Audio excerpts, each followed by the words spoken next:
Tonight, we're joined by Dr. Eben Alexander, and we will explore the brain and the connection between human consciousness and the mind of God. Are all our thoughts our own? Can the spiritual realm influence our very minds? Welcome to the North Transept.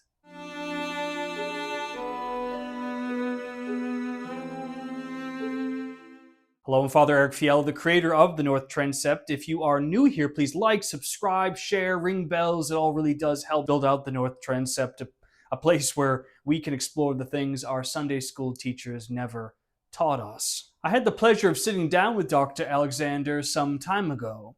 I wanted to reach out to a neurosurgeon, a scientist, about questions regarding good and evil, possession, and how our mind is connected to the very mind of God.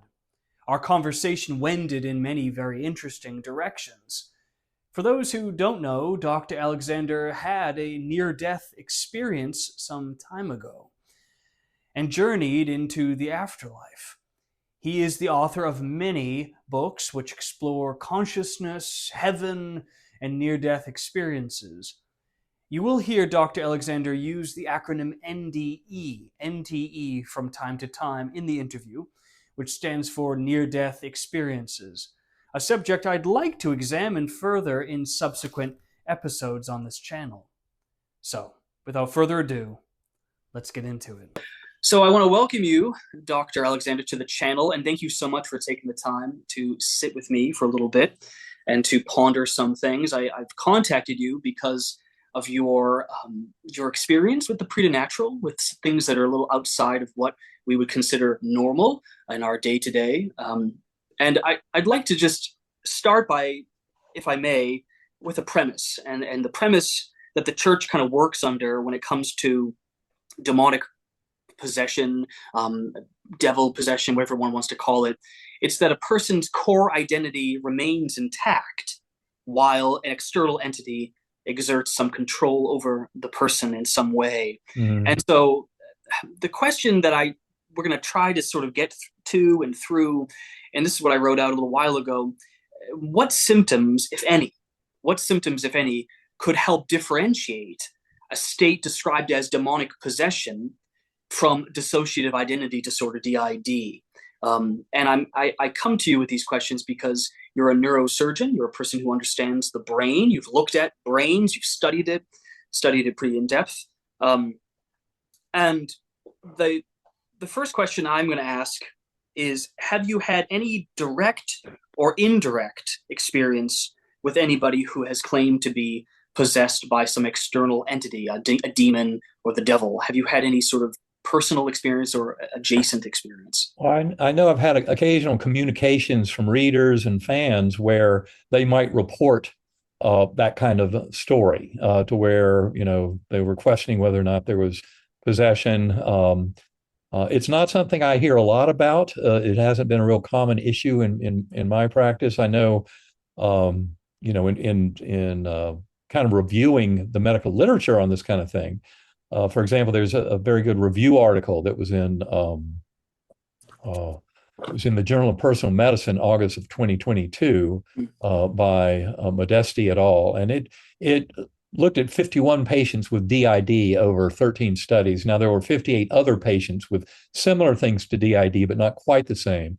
But they were looking at the neuroimaging, and what they found was mainly a dysfunction in the prefrontal cortex and in the anterior cingulate gyrus. And those are the more common findings, but then occasionally there would be abnormalities in the caudate nucleus and its performance, and also in parietal, temporal, and insular cortex. But I think as we answer your questions and I more fully explain kind of my position, what I learned from my NDE and what I've learned in the 17 years since that NDE working with other neuroscientists on these kind of things, is I don't believe that you're going to find that there's ultimately, like a causal switch that you can identify in the brain.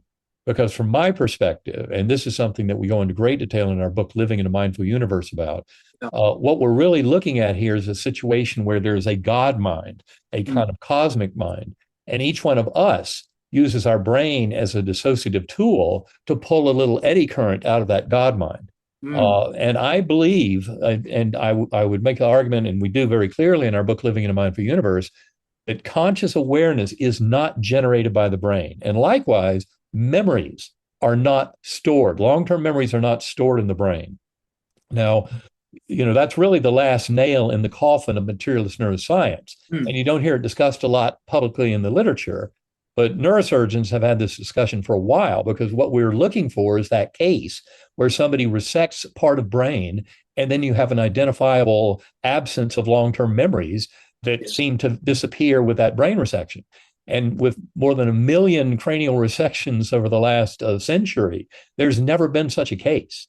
And then something else in this literature, the scientific literature looking at the brain mind connection, is a very strong piece of evidence. And it has to do with past life memories in children suggestive of reincarnation.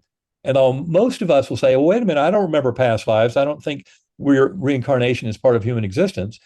But Dr. Ian Stevenson and Jim Tucker, who did a lot of that work at the University of Virginia over 60 years, where Mm. they looked at more than 2,500 cases of past life memories in children suggestive of reincarnation. And in those, 1,700 plus of those cases have been solved. That is, they actually found the person who lived before that the child reports to be. And when you read that literature with an open mind and realize the rigorous scientific harvesting of that data, you accept that, of course, reincarnation is part of the package. Somehow our memories can be preserved. I like to look at it as a soul line, that our soul is a very real concept and that our soul has an individual kind of identity across lifetimes. And we work with our soul groups. We're all learning and teaching and growing and kind of coming into a bigger recognition of our existence in this universe, but it cannot happen in one physical lifetime. And that evidence, when you review it, is so strong. It's one of the strongest things going. We have near-death experiences. We have shared death experiences, which are just like near-death, but happen in perfectly healthy people, usually a relative of someone who's dying. You have all the evidence for non-local consciousness out of parapsychology. I mean, all these things are telling us from a scientific perspective that the mind is not generated by the brain alone. There's more to it. As William James, the head of psychology at Harvard back in the late 1800s, early 1900s, says there's a more necessary. And I Mm. think that's where we're headed, is we're understanding that there's much more to understanding the nature of this universe. And things like memory and consciousness do not even originate in this four-dimensional space-time. They originate elsewhere, but they get apparently filtered in here through the mechanisms of the brain. But that's why NDEs make so much sense, because when your brain and body die, that kind of imprisonment mechanism falls apart. And that's where we become that much higher soul and much grander awareness. That's where we go through life reviews. And I'm happy to discuss those in more detail because they really shed tremendous light on the nature of reality that's being proven by this kind of model of the one mind. But I think where I'll be going with this is to answer your questions, that some of those answers will not be found in the brain, Mm. but that will be found in that next level beyond, which is the level you have to go to start understanding things like past life memories in children suggestive of reincarnation. So That's wonderfully said, and there's so much food for thought in all of that. It's funny, it's sort of ironic because the questions I threw at you were really of a materialist sort of bent, if you will. right. Very much so. And I'm not a materialist, completely. And it is sort of a little ironic. But speaking to a neurosurgeon, I thought, well, this person deals with matter and the brain. C.S. Lewis has a really famous quote that's often quoted. People who feel that, who are worried that consciousness or even the soul is linked to the brain in some way, that worries people. But C.S. Lewis said, well, why? It is matter, and God created it. Matter is fine. It's good. Let me jump first into a first question, and it's sort of, in a way, it's sort of achieving a bit of a baseline in this discussion, in a sense, and it kind of comes under this idea of loss of control versus hijacking. So the question is, when someone feels that their thoughts, words, or actions are no longer their own in some way or under their own control, which part of the brain is involved in that loss of control? In other words, if something were to take over a person's behavior, where would that most likely show up in the brain? I think you sort of answered a little earlier in what you were saying. Well, I think certainly the prefrontal cortex and the anterior cingulate gyrus would be the more common uh, places where you might find some abnormalities that would be associated with that kind of dissociation. Yeah. I'll mention here that, from my perspective, a very valuable book on these topics was written by Wilder Penfield. He was a very renowned Canadian neurosurgeon working out of Montreal. And he did a lot of awake craniotomies. The brain doesn't feel any pain. I've done a lot of those operations myself. You do them when somebody has a surgical target like a tumor or vascular lesion near the motor cortex or near speech areas, where we really have to do very careful work to avoid damaging the working brain. And we can do that by doing a big cranial opening with the patient sedated under local anesthesia. But once you have the opening there and the brain exposed, you can wake the patient up and you can talk with them and you can actually do testing as you go. And so wake craniotomies are a very powerful technique for looking at brain and mind and the association between the two. Penfield was widely recognized globally as an expert in those fields. And his book, Mystery of the Mind, in 1975, made it very clear. He said, as a practicing materialist neuroscientist, what a relief it was to find that ultimately you cannot fully explain mind and consciousness through the brain alone. And he said, this is a beautiful open door to the reality of spirituality in a modern scientific setting. Sadly, the world was not ready for his book. He'd been recently diagnosed with cancer. And I think the book was dismissed in some scientific and medical circles. And yet it made a perfectly set of valid and beautiful points from somebody who knew much more about the brain-mind connection than pretty much anybody on earth. So I would just preface it with all that. And from my perspective, what we're talking about here is the brain is really the final projector. It's not where you will find long-term memories. Those are stored in an information field. That's the same field that gives us the resource of life reviews, the ability to relive events of our life in extraordinary ways at the end of life that show us that our consciousness and that kind of mental, spiritual aspect of the universe is the most important part. That this material world is in many ways subservient and derived from that kind of spiritual and mental layer of function. And that's where I think this discussion should go. So Penfield, with his stimulation work, he could never fool the patient. He said that when he would stimulate the brain, the patient would say, Dr. Penfield, you did that. I know you did that. That was not part of my will, not part of my doing. So the patient is aware of that external control when it's being performed in the brain, because the brain is kind of a final common pathway for expression. But don't think that ultimately consciousness, conscious awareness, and memory are sourced in the physical brain itself. They're just the brain is a mechanism that allows us to access those information fields. That's beautifully said. And you called it, you said the brain is like the projector, the final projector of all that is coming into it. Right. And so to kind of jump into the idea of some sort of because it's interesting too. You brought up the doctor being sort of that external agent, that external entity that's quite literally with the craniotomy, right? I think it's called right, craniotomy. Craniotomy. The skull is removed, the brain is exposed. And he's electrically stimulating very specific parts of the brain. Literally, and the patient is able to say, "That's you doing that." So you can't fool the patient. They don't. Yeah. There's no way to fool them into believing that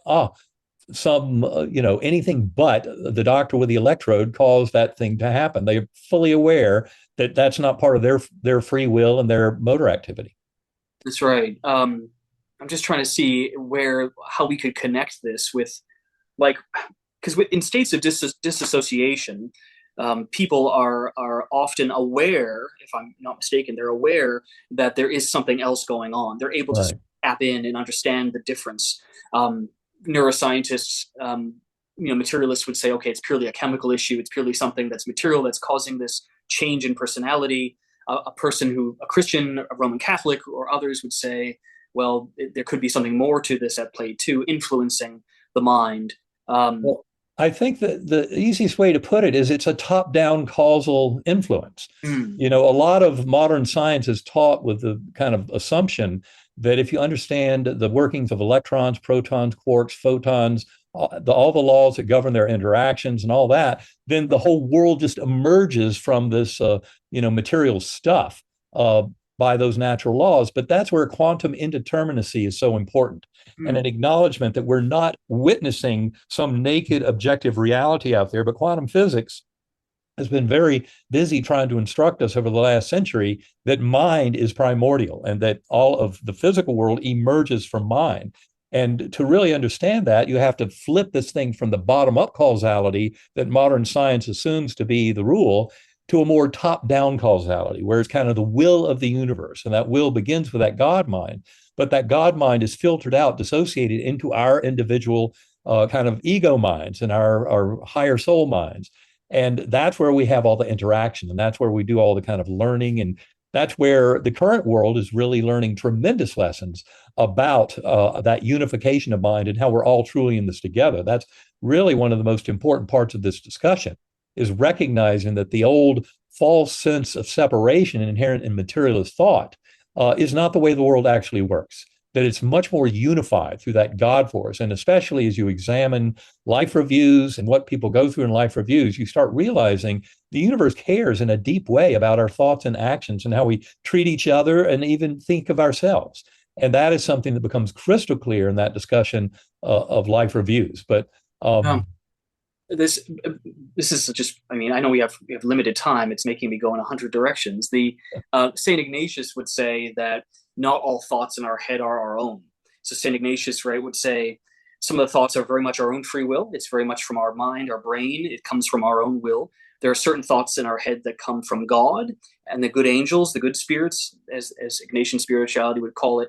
Then there are also thoughts that can come into our minds that come from the bad spirits, the devil, etc. So what you're saying is sort of this top-down model of thinking, this sort of receiving the God mind, if you will, and our brains are sort of disassociating, you say, and sort of able to tap into that.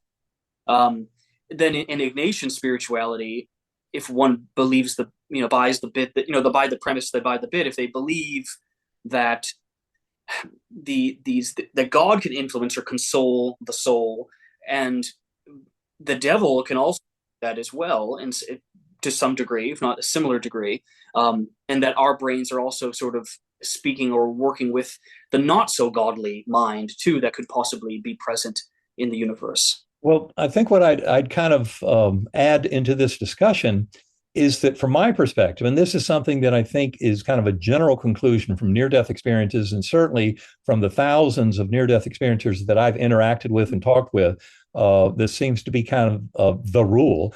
There is no eternal damnation. There is no ultimate force of evil like a Satan that's working at those deep levels against the God force. Because what NDEers report, and this includes NDEs, for example, in a prison setting, in a prison where you've got hospice,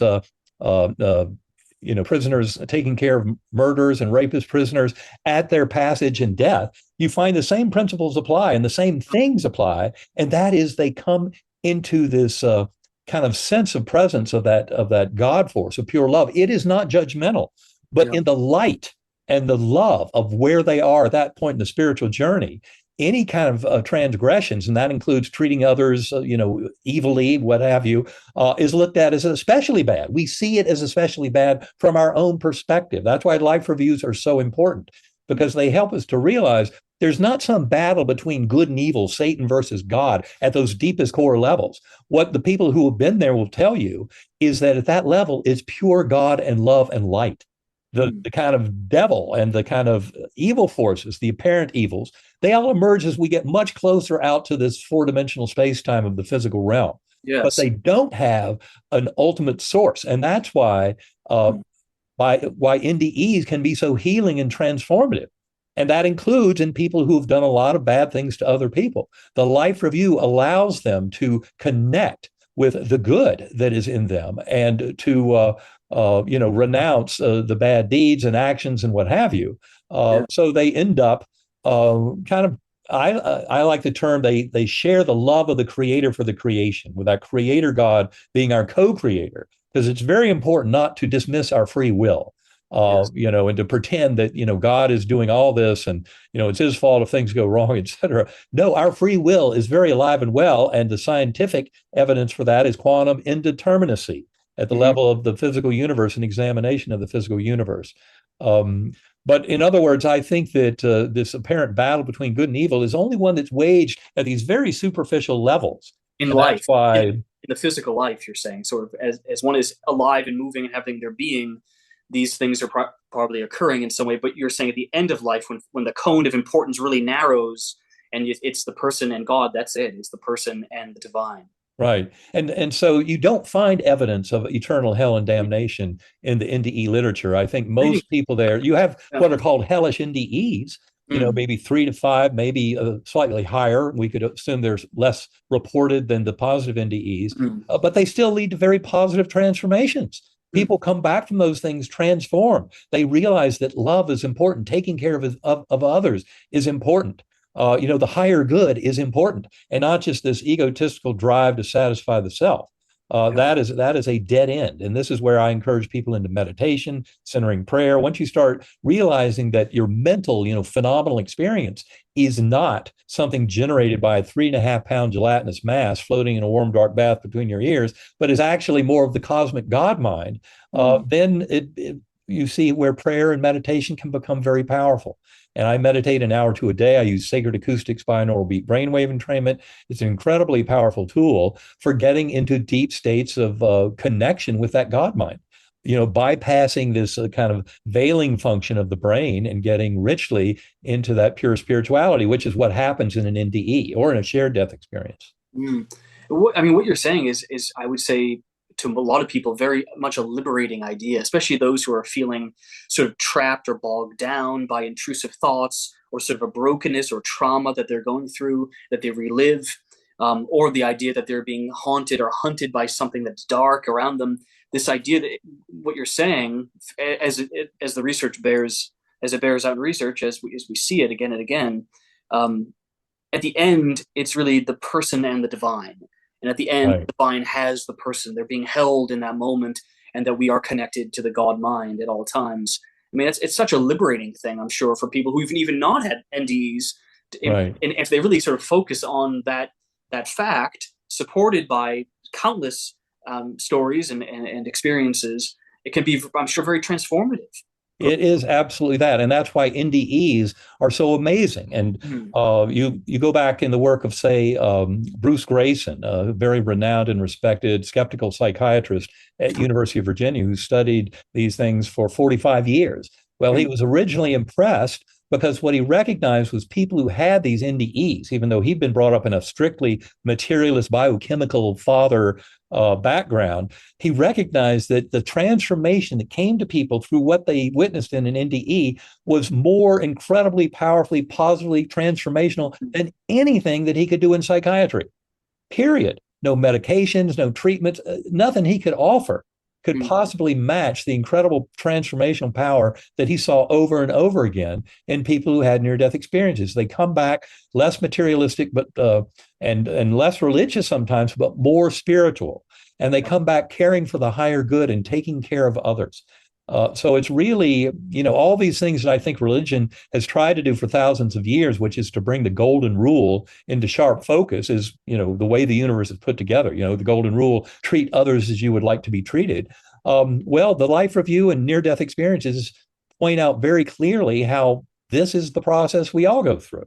We all come to this kind of life review stage and then make decisions about going back or not. But the interesting thing about the life review is it's not just a vague remembering of mm, facts, it's a reliving. In fact, in Bruce Grayson's own report on life reviews, where he talked about almost 700 life reviews in his database of over 1,000 NDEs that was reported in the Journal of Near-Death Studies in the fall of 2021, said that 37% of people said that the life review involved their entire life.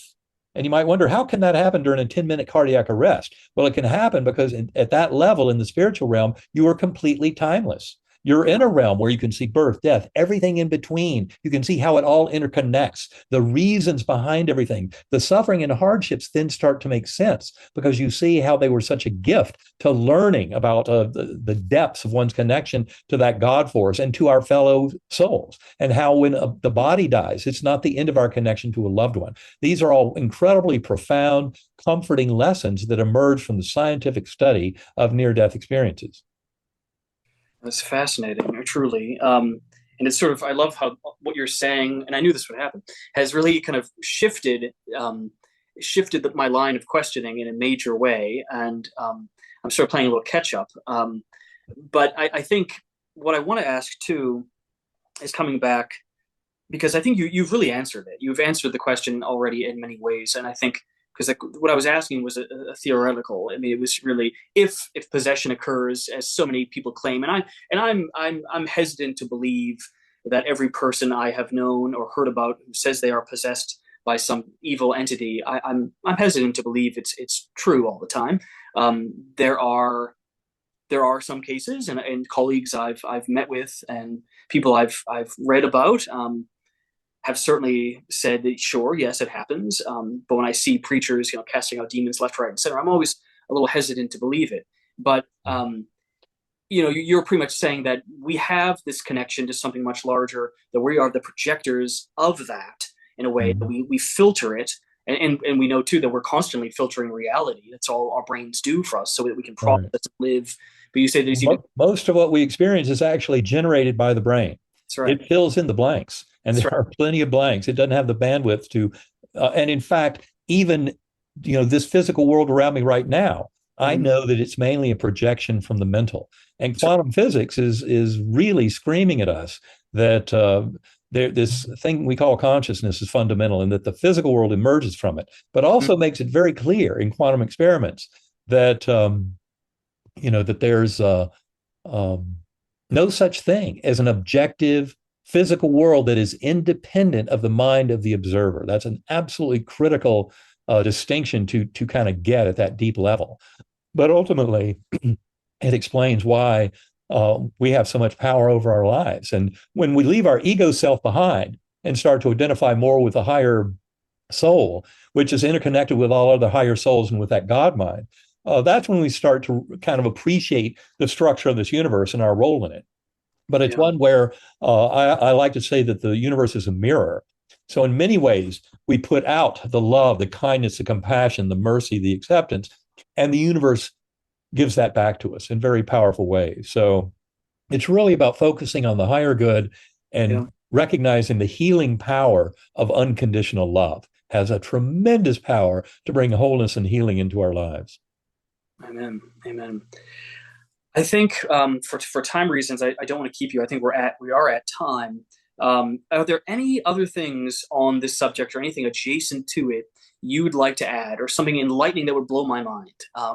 Because a lot of my focus for my channel has been on the supernatural, the preternatural. I mean, there seems to be a deep obsession still in our country, especially in other countries, England, other parts of the world, with ghosts and hauntings and the supernatural. And I've taught classes on this, and and you sort of you touched a little bit on to so the idea of the eternity of the soul, and my mind kind of, or the idea that the soul is intact, that these former life experiences, which I read about with UVA doing. I didn't even realize I had a whole department, um, Um, which is fascinating.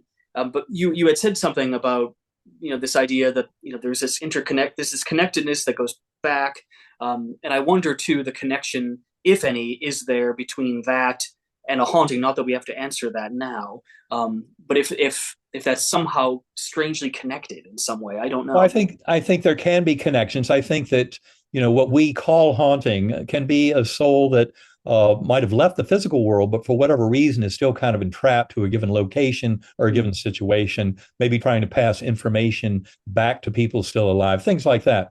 So I think those are real events. In other words, I think our souls can be active After when they've left the physical world. I mean, after death communications occur in about 50 or 60% of people in our modern society that are convincing enough that they strongly consider that their loved one is still around. that's right. So they're very positive, and after death communications are not to be feared. They're just beautiful examples of how our soul connections continue. I think the main thing I'd like to leave, I did make a bunch of notes before all this, so I had some answers ready. And probably the main thing I'd like to point out that we haven't totally gotten into yet is I want to mention the importance of psychedelics in the modern world. Now, first of all, I do not promote psychedelics for spiritual journeying, Mm. period. For me, meditation is a far better, more powerful way to get there and to get things done. And in Yeah. fact, I participated in a particular study that had to do with the fact that Sam Harris, a neuroscientist who's got some following out there, said that my NDE was nothing more than a ayahuasca trip, a DMT trip, dimethyltryptamine. He wanted to dismiss it as some chemical, extravaganza. And to me, that is somewhat offensive. But it's important to point out that multiple papers in the last 13 years using functional MRI and magnetoencephalography to look at the brains of people taking serotonin 2A type psychedelics like DMT, the active principle in ayahuasca, LSD, the most potent such hallucinogen or such psychedelic known, and also magic mushrooms, psilocybin, found that in fact the brain goes dark. So as a neuroscientist, if you're looking, oh boy, these phenomenal experiences, my brain must be lighting up like a Christmas tree. Well, when you actually look with functional MRI or magnetoencephalography, you find there's no part of the brain that's increasing its activity. In fact, everything is going down. The brain is getting out of the way. I'm just making the point that ultimately we have to move beyond the materialist tools of neuroscientists like functional MRI and admit that the answers to our questions lie in a much deeper realm, the spiritual realm. So we have to be looking there too. Now, it's not like I'm dismissing study of the brain and functional MRI. I think all that's very fascinating. And in fact, it's those studies that help us realize that there's more to the answer, if we want it, than just the material world. But the psychedelics, multiple papers showing that the brain goes dark. So that's an important point. The other point, very important about psychedelics, this has to do with the work of Roland Griffiths. He was at Johns Hopkins. Sadly, he passed from this world October a year or two ago. But he was the one who's largely responsible for getting psychedelics back in the research mainstream. And he did some very important pilot studies with psilocybin. And this is what I want to focus on now. The pilot studies, one was in people with a debilitating fear of death in terminal cancer patients. The other were people with strong addictions. Addictions are ego diseases, yes, basically. Yeah. And so what he found is that one dose of psilocybin would give, in his pilot study groups, give them great benefits against their addiction or against their fear of death that was still there a year later in 80% of the patients. So one dose, that's the important point. You don't need to keep taking these substances. The one dose, I would argue, allowed you to get in touch with your higher soul enough to steer you away from the ego toxicity that led you into your addiction or fear of death. And so I would argue that you can do that better and more reliably through meditation.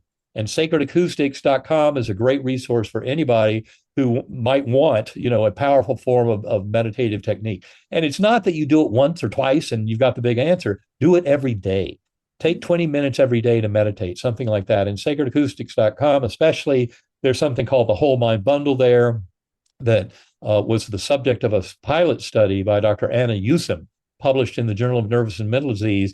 I think it was in January of 2020, right at the beginning of the pandemic. But anyway, she found a 26% reduction in anxiety over 2 weeks of listening versus only a 7% reduction in the control group that got standard talk psychotherapy for anxiety, but did not listen to the sacred acoustics tones. So 26% just by listening to the tones versus only 7% reduction in the control group that got standard talk therapy.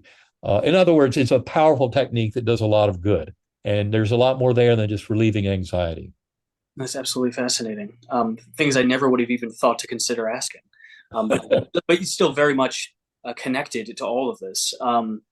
Thank you. I guess one final question that I'm sure my viewers would probably expect from an interview like this is, do you believe in the possibility, or not even believe, that's too personal perhaps, is in your, through your research, through your perspective, is it possible for demonic possession to occur in an individual?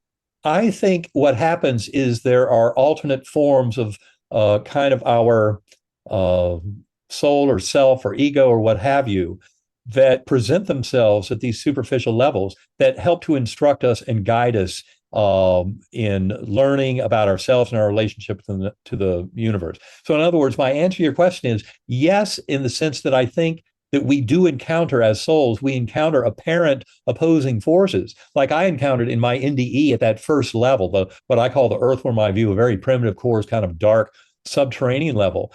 There were kind of apparent dark forces there. They didn't occupy too much of my time or concern in the moment, but I think they're very real aspects. And in fact, in some of my early reading of the Tibetan Book of the Dead, for example, my interpretation was that a lot of what they were describing as some of these kind of demonic critters that you run into early in your spiritual journey are simply other facets of self that are there for instruction. that are there to help us grow more strongly into the soul we came here to be. But ultimately, what you find is the more and more you learn about this and explore and investigate that spiritual realm, the more you find the evidence that it's all about love and compassion. I mean, that's the deep lesson that emerges from NDEs across the board when you look at all different people coming at from all different directions. And I mean, to me, some of the most amazing stories are people with great challenges.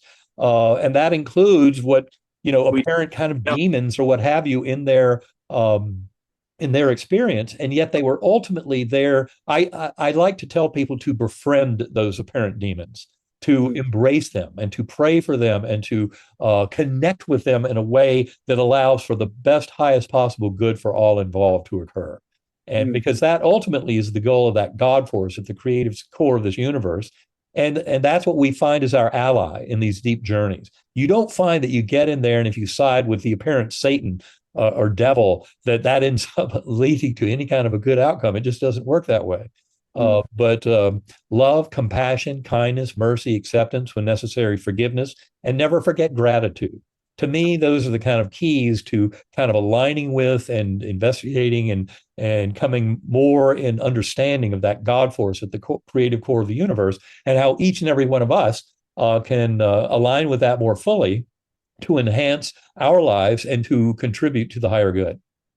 Amen. No, it's beautifully said, and I think ultimately what it speaks to is just the deep kind of reserve and reservoirs of healing that are there for us that we don't even fully tap into.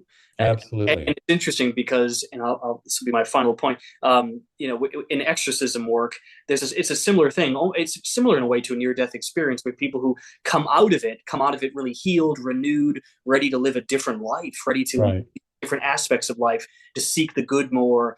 And a lot of exorcists I've known or worked alongside of, sort of directly or indirectly, have sort of said that it is often a real grace-filled, beautiful experience, even though it's something that is strange and inexplicable and preternatural and never would have thought it would happen. They come out of it sort of healed and renewed. Well, it's because ultimately all of us are here to be healed and renewed and to contribute that to the world at large. We're coming into wholeness, and that involves healing, and that ultimately involves that incredible power of love. Yeah. Amen. Well, thank you so much, Doctor, for joining me today. And I wish you all the best and good luck on your continued research and your writing. I'm sure there's more writing for you in the future. And thank you so much. Well, thank you, Eric. It's been great talking with you today, and thanks for getting this out to the world. I want to thank Dr. Alexander for taking the time out of his very busy schedule to sit down with me. I also want to thank you all, for taking the time to explore the blurred line between science and faith, certainty and hope, and the material and the spiritual.